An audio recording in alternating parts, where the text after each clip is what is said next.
Welcome! In this short video, you'll learn more about how to create and manage forms. Emarsys forms are a built-in option for you to collect and update contact data. You can easily create simple sign-up or specific newsletter registration forms and use them on your website or include them in your messages. There are various possibilities to use forms. Let's start with how to create a registration form. You just launched your new website and you'd like to increase the number of registrations per day.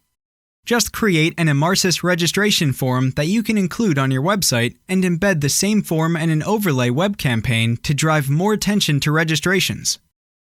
Let's see how to do this in the platform. First, I navigate to the Form Overview page. Here, you can view, edit, duplicate, and delete existing forms as well as create new ones. When I click Create Form, I have to choose from these options. General Registration.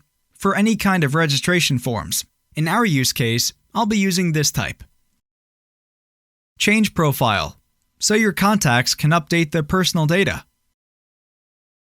And Contact Us, to generate a form for contact requests. Here, you can also define who receives the notification messages so your teams know when they should get in touch with your customers. After creating the form, there are a few settings. First, Description. Here you set the internal name and description of this form. Navigate to the Form Settings page to set its template. Choose the display language of the fields and opt-in invitation text for the form.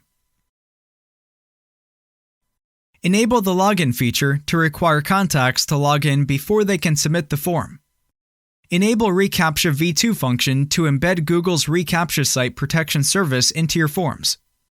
We highly recommend you use the reCAPTCHA service to protect your site from abuse, such as list bombing attacks carried out by spam bots. It's really easy to set. First, register your website domain and relevant suite Emarsys domain, and generate the site key and secret key on Google's reCAPTCHA site. Then, you just have to enable the feature and enter the generated site key and secret key on the Emarsys platform. You can find Google's reCAPTCHA domain registration link in our help portal.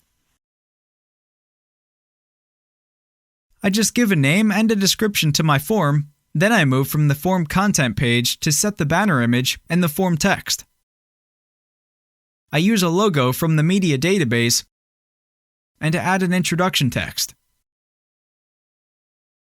The next step is adding data fields to the form. On the left, you find all the available fields that you can add to the form, and you can create new ones. On the right, you see the fields which are already selected for the form. You can change their order of appearance and add sections or page breaks. Make a field mandatory by clicking on the asterisks.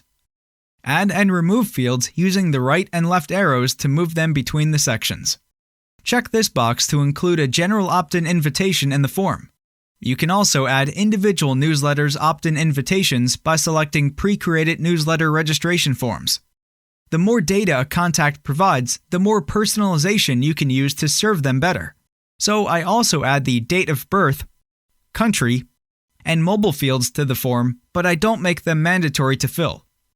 On the post-registration screen, you can modify the Submit button, define a URL or landing page to display after the registration, and add email addresses to receive notification about each new registration. I set the end link and email notification, then I save and preview my form. If you would like to embed the form on your website, just have a look at the generated source code page.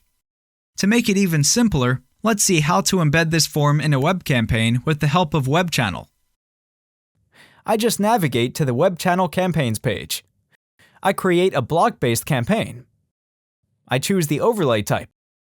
I name my web campaign and set the recipient source. Then I go to the content step. Here, you can select from your pre-created blocks and edit the content in the live editor.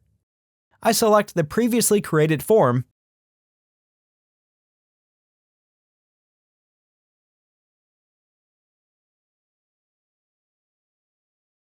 and test how it looks on my website. Finally, all I need to do is activate the Web Channel campaign. We hope that you enjoyed this session about forms, and thank you for your attention.